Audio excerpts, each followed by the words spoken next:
अल्लाह रब्बुल इज़्ज़त ने कुरान करीम में ऐलान किया कि ए ईमान वालों, तुम अपने को, अपनी बीवी को, अपने बच्चों को, अपने घर के लोगों को जहन्नम की आग से बचाओ। हजरत अली रज़ी अल्लाह ताला अन्हु ने इसकी तफसीर में फरमाया, अल्लिमूहुम व अद्दिबूहुम, कि उन्हें इल्म दो, उन्हें अदब दो। पता ये चला कि अगर आप अपने बच्चों को तालीम देंगे, अदब देंगे, तमीज देंगे, लिहाज करने का तरीका बताएंगे, तो आपका बच्चा जहन्नम की आग से बचेगा।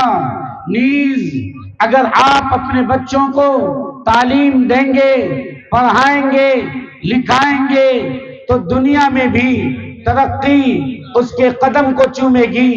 इसलिए कि जो कौम तालीम से महरूम रहती है, जिस कौम से तालीम छीन ली जाती है, वो कौम इतना कमजोर हो जाती है कि पूरी दुनिया के लोग उसे लूट कर, उसे खसोट कर खा लेना चाहते हैं, उसे लुक़्मे तर बनाकर निगल लेना चाहते हैं।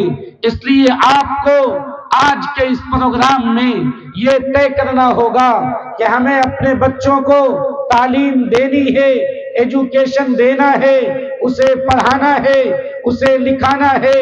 ए मुसलमानों, अगर आपको 2 दिन के बजाय 1 दिन गोश्त खाना पड़े, आप इसे बर्दाश्त कर लो।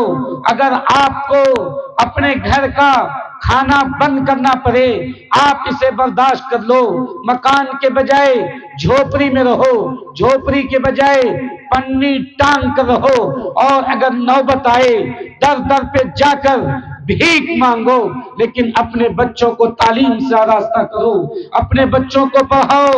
ये हिंदुस्तान तुम्हारे लिए तभी अच्छी जगह बन सकता है जबकि तुम अपने बच्चों को तालीम दोगे। याद रखना कि खुद हिंदुस्तान में हमारा और आपका मुस्तकबिल तारीख हो चुका है, अंधेरा हो चुका है। हमें तालीम के बगैर कोई ऐसा रास्ता नजर नहीं आता जो हमें बुलंदी तक पहुंचा सकता है, जो इस मुल्क में सियासी कुव्वत भी दे सकता है, इक्तिसादी कुव्वत भी दे सकता है, माशी कुव्वत भी दे सकता है। याद रखिए, हमें तालीम से महरूम रखने के लिए तरह तरह के हथकंडे किए जाते हैं, तरह तरह की कोशिशें की जाती है कि किसी तरह हम तालीम से महरूम हो जाए, हमारा बच्चा तालीम से महरूम हो जाए। याद रखिए, अगर आपका बच्चा तालीम हासिल करेगा, एजुकेशन हासिल करेगा, तो माल खुद उसके कदमों में आएगा, पैसे खुद उसके कदमों में आएगा, दौलत खुद उसके कदमों में आएगी।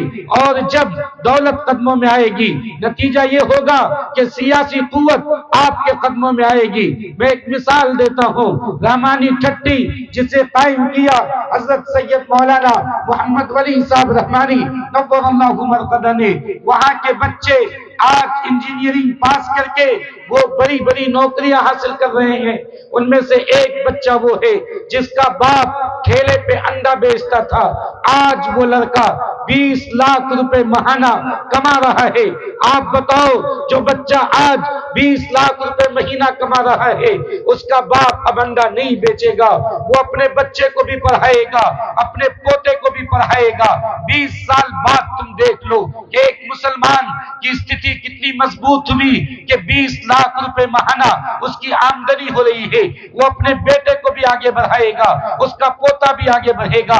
20 साल बाद, 25 साल के बाद नतीजा ये होगा कि उसकी माली हालत मजबूत होगी, मुसलमान मजबूत होगा। जब मुसलमान मजबूत होगा तो जो वोट है वो भी उसके कब्जे में आएगा।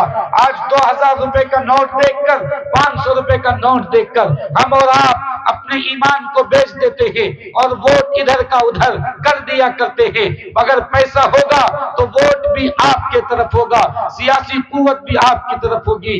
आप याद रखिए कि तालीम वो रास्ता है जो रास्ता आपको कामयाबी दे सकता है, आपको कामयाबी और कामरानी तक पहुंचा सकता है। लेकिन अफसोस के साथ हमें ये कहना पड़ता है कि इस तरह के मदरसे जो आज यहाँ खुला हुआ है, इस तरह के सैकड़ों मदरसे हैं, लेकिन वो मदरसा किस हाल में है? टिमटिमाता हुआ चिराग है, उसे हम रोशन नहीं कर पा रहे हैं, उसे हम तेल नहीं दे पा रहे हैं, हम उसे रोशनी नहीं पहुंचा पा रहे हैं। आपकी जिम्मेदारी ये थी कि आप तमाम चीजों को छोड़कर वो मदरसा जो आपके दरमियान चला हुआ है, उस मदरसे को तरक्की देते, उस मदरसे में पैसे से ताउन करते, उस मदरसे में अपने बच्चों को भेजते। लेकिन हैरत और अफसोस है कि आज हमारा नौजवान जो रोजाना 150 रुपए गुटके में खा लिया करता है, वो गुटका जिसके खाने के बाद उसको कैंसर का मरीज होता है। आज आप देख लीजिए, कैंसर के अस्पताल में जाइए, अगर वहां 100 मरीज मिलेगा तो उसमें 99 लोग वो होंगे जो गुटखा खाता है, गुटखा खाने की वजह से वो कैंसर का मरीज है। लेकिन हमारा नौजवान 150 रुपए रोज 6 रजनीगंधा रोज खा लिया करता है। आप 150 रुपए को आप 30 से गुना कीजिए, 4500 रुपए महीना वो गुटके में फेंक रहा है, थूक रहा है, उस गुटके में डाल रहा है, जिससे कैंसर का मरीज, कैंसर का मर्ज वो खुद खरीद रहा है और वो खुद बीमार हो रहा है। लेकिन उसी नौजवान का बच्चा एक मौलाना के पास मदरसे में पढ़ता है, 100 रुपए फीस देना है, 5 महीने हो गए वो फीस नहीं दिया है। उसी मौलाना का, उसी नौजवान का बच्चा उस मदरसे में पढ़ता है जिस मदरसे में मुफ्त में तालीम होती है। रमजान के मौके पे उसी मदरसे का उस्ताद उसके दरवाजे पे पहुंचता है तो वो दाएं बाएं झांकने लगता है, वो भागता है और ये कहता है, मौलाना हम कहां से पैसा दे सके, हमारी हालत तो अबतर है। शर्म नहीं आती कि वो नौजवान जो 4500 रुपए महीना थूक रहा है, गुटखा खा रहा है, नशे की चीजों में डाल रहा है, अपने बच्चे के ऊपर 100 रुपए महीना वो खर्च नहीं कर सकता है। अगर कहा जाए कि मुसलमानों तुम अपने बच्चे को डॉक्टर बनाओ, अपने बच्चे को इंजीनियर बनाओ, तो मुसलमान ये कहता है हमारे पास पैसे नहीं है। इस मुसलमान का दामन पकड़िए, उससे पूछिए कि तुम हफ्ते में कितने दिन गोश्त खाते हो। वो 200 रुपए किलो गोश्त हफ्ते में 2 दिन खाता है। आप महीने में जोड़ लीजिए, अगर 400 हफ्ते में हो रहा है, महीने में 4 पंच 2000 रुपए, उस 2000 रुपए का वो गोश्त खाना गवारा करता है। अगर इस महीने में एक दिन वो खस्सी का गोश्त खाता है, 700 रुपए खर्च कर रहा है। लेकिन उसका नौजवान, वो नौजवान जिसका बेटा वो पढ़ रहा है किसी मास्टर के पास, वो 500 रुपए फीस, उसको वक्त पैदा नहीं करता है। 3 से 4 महीने के बाद जबरदस्ती अपने बच्चे को खींच कर लेकर आ जाता है कि हम अपने बच्चे को नहीं पढ़ाएंगे। ये मुसलमान अगर शादी की नौबत आ जाए, लाखों रुपए का टेंट लगाएगा, डीजे लाएगा, शराब नोशी करेगा, नाचेगा, गाएगा, वो तमाम बुराइयां करेगा।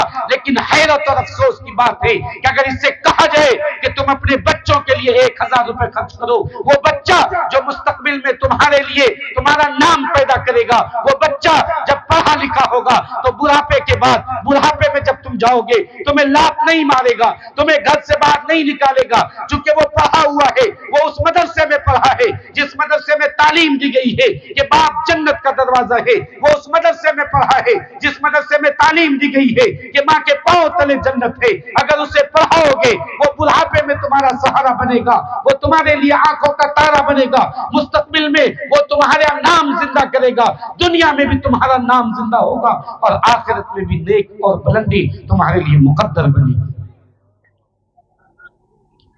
लेकिन लाख कह के चले जाइए कि इन्हें तालीम देना है, अपने बच्चों को पढ़ाना है, नहीं।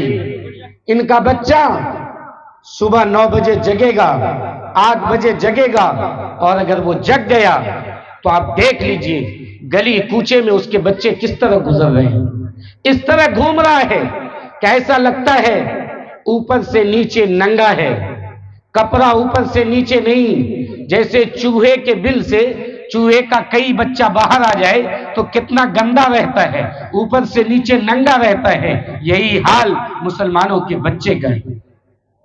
अल्लाह ने क्या कहा, ए लोगो, ए ईमान वालो, अल्लाह ने अगर तुम्हें बच्चा दिया है, अल्लाह ने अगर तुम्हें औलाद दी है, तुम्हारी जिम्मेदारी क्या है?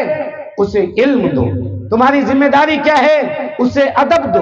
उसे बताओ कि बड़ों को सलाम करना है, उसे बताओ कि बड़ों का अदब करना है, उसे बताओ कि ये चचा है, चचा से सही से मिलना है, उसे बताओ कि तुम्हारी बड़ी बहन है, उससे के साथ कैसे रहना है, उसे बताओ कि ये चची है, उसके साथ कैसे रहना है, उसको ये बताओ कि उस माशरे में वो कैसे रहेगा, उसे ये तालीम दो, उसे ये अदब सिखाओ कि जब वो सुबह को जगे तो उसके हाथ में मिसवाक हो, वो उससे दांत साफ करता रहे, उसे ये सबक दो कि उसका नाखून कटा हुआ मिले, उसे इस बात का सबक दो कि जब वो मदरसे में जाए तो उसके आंख में गंदगी न हो, उसके आंख में कीच न हो, ऐसा नहीं कि उसके आंख में गंदगी भरी हुई है और वो मदरसा पहुंच रहा है। अल्लाह ने कहा कि ईमान वालों, तुम अपने बच्चों को इल्म भी दो, अदब भी दो, अगर इल्म भी दोगे, अदब भी दोगे तो वो जहन्नम की आग से बचेंगे।